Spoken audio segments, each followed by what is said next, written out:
इल्लल्लाह, ला इलाहा इल्लल्लाह। रमज़ानुल मुबारक में रोज़े की हालत में इंसान हैं, बीमार हो जाते हैं, बाज़ औक़ात ऐसी ज़रूरत पेश आ जाती है कि इंजेक्शन लगवाना पड़ जाता है या कोई ड्रिप वगैरह लगवानी पड़ जाती है।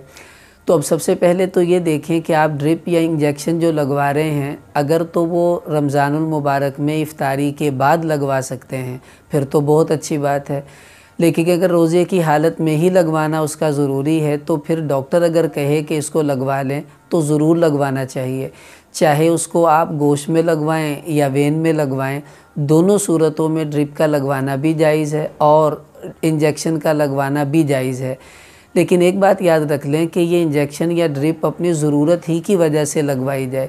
बाज़ औक़ात ऐसा हुआ कि रोज़ा रखा, कमज़ोरी आ गई, अब ताकत के इंजेक्शन लगवा रहे हैं या कमज़ोरी की वजह से ड्रिप लगवा रहे हैं ताकि थोड़ा जिस्म में क़ुव्वत पैदा हो जाए।